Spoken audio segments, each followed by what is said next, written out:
Brought to you by the EveryDollar app. Start budgeting for free today. So I'm a 50-year-old homeschooling mom. I've been homeschooling for about 20 years. And we've been on a single income for a long time and budgeting and living within our means. But recently, about 4 or 5 years ago, I used to work for a major tech giant. And I had some stocks that were underwater. So didn't think. So she forgot about it, woke up one day, and now she's got $18 million. This happens all the time with the janitors and the chefs that work for these tech companies. Much about it and totally forgot I even had them. And lo and behold, a couple of years ago, it just went crazy. And so now all of a sudden I have a great amount of net worth, I guess. But when I log in and see my account, I have up to about 18 million right now. Oh my God. I don't know what to do with it. And it's all tied up in one stock, which at that point, dude, you have to take it out, pay your taxes, and then diversify. And you're at wealth preservation mode at 18 million. Makes me a little nervous. And you know, I've never done a whole lot of online investing or anything like that. So wanted to see if you have some advice for me. Wow, that's awesome. They're going to be hyped as hell. I hate it when I log into my account and there's $18 million in there. Way to go. Were you shocked? Like, did you wake up one day and log in and go, oh my gosh, are those zeros real? No, you saw it coming. You knew. Well, no, I didn't. My husband actually said, hey, did you see what happened to your company? I'm like, no, because I was homeschooling. I was doing my normal things. And I actually didn't even know where my stock was. So I had to log into a couple of different companies and say, well, I hope my account is there. Wow. Still.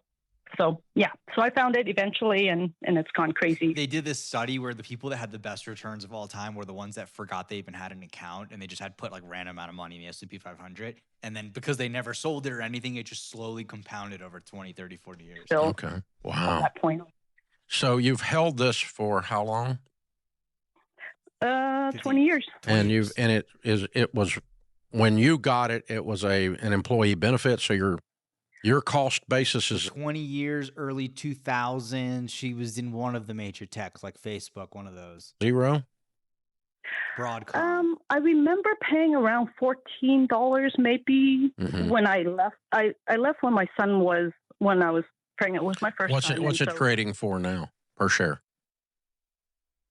I think it's 120 something, but it's been split 4 and then it's been split 10. Oh, a lot of stock But splits.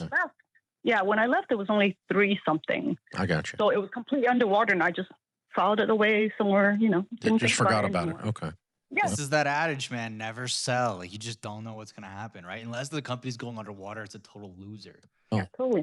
That strategy worked for you. Not one I recommend, but I'm going with it. Okay. Hey, good job. But So that's fun. why I have- Okay. So Why are they wishing her good job? I mean, she didn't really do anything, but I guess that's how you make money in the market is actually don't do anything. Buy and hold. You got to hold.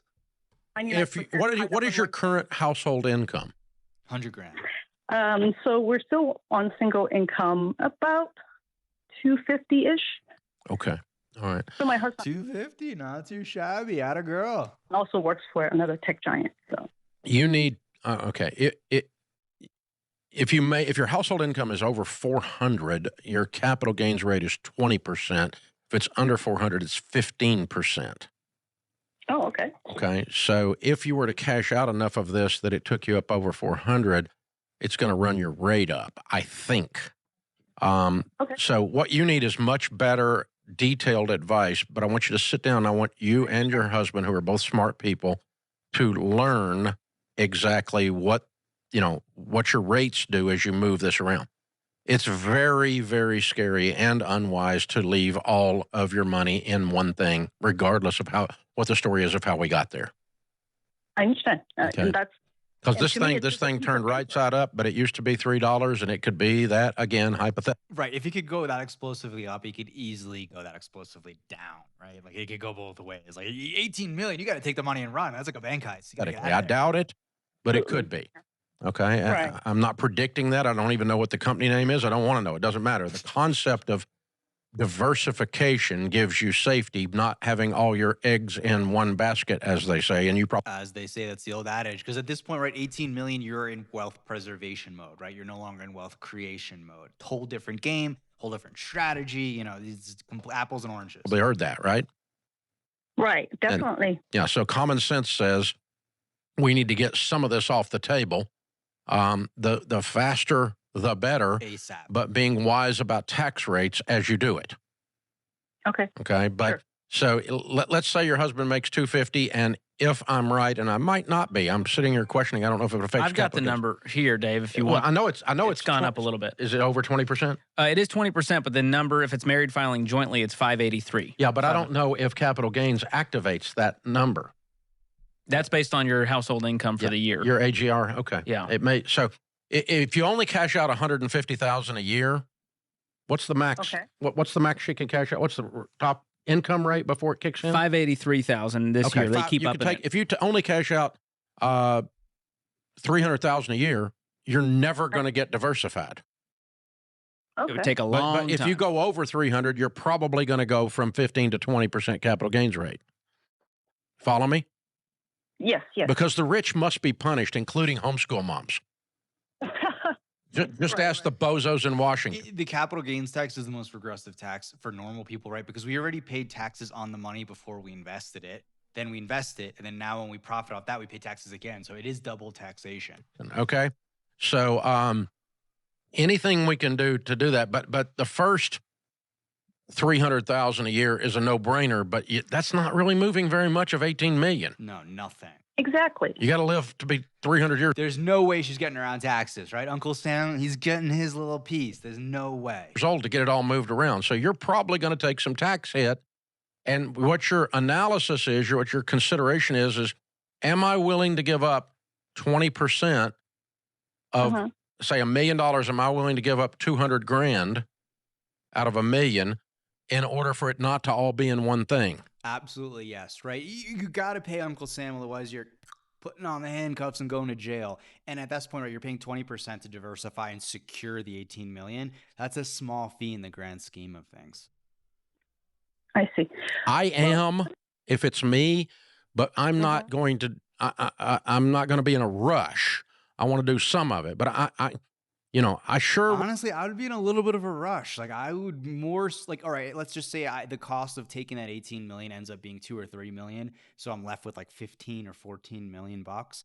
You're good to go at that point, right? You put a bunch into simple treasury bonds, a bunch into the S&P 500, a bunch into a lot of secure things, so real estate. It's like that's family legacy money. Wouldn't want this thing to turn upside down and you end up with half your money because you didn't move it over 20%, right? Right. Well, I think our whole mindset is just really different than maybe people who come onto your show or go onto your programs, because I was going to say we want to let it ride. Never lived with this kind of money. You don't need the money, but I have no need for any of this money. Yeah, but you've been given the responsibility to manage it. True. So we want to be wise. Oh, she's one of those people. It's like, what I like, dude, you got a lotto ticket. You won. Take it, take the money and run. Be thankful. We don't want to look back and say we were unwise. Not because you're going to go buy a Lamborghini. That's not the point. Right. Okay. Right. Because you're not. That's not who you are. What he's saying is, you've just received security, generational security. Don't F it up, right? We're not saying to up your lifestyle. We're just saying this buys you freedom. Just said that. But we also don't want to give up more in tax money than we have to give. And so some of these tax rate things are possibly moving in a different administration. So it could be next spring or next year, Congress passes with a different president, a different tax law. That could happen. I wouldn't sit around and count my chickens on that one either way. But so I want you to sit down with a tax professional and with one of our SmartVestor pros and begin to get some investment advice. If I'm you, even if it costs me some money, I would rather have the safety than I would the extra 20%. So what are we talking about here? Penny wise, pound foolish, right? 20% to secure the 18 million is not a lot of money, right? To secure generational wealth, right? That's crazy money. 3.6 million moves it all. So instead of 18, you've got 15 or 14. Right. But it's all moved and it's diversified and it's safe. And you've reset your basis and everything higher. And then you can invest it in something less volatile and a little less risky. Yeah, if you did it all at once, that's probably what you're facing, max. Would you rather have 14 diversified or 18 undiversified? I'm probably a little of both, I'm probably somewhere in the middle of Yeah, that. so we'll cut it here. I mean, he's given the right advice, right? At that point, you won the lotto ticket. You got to take that money, pay your taxes, move it into something safe. You are chilling for the rest of your life. You really don't have to work if you don't want to. You can pursue whatever you want, right? 18 million, 15. Let's just say if it grows conservatively, that's hundreds of thousands of dollars a year doing nothing. So good for her.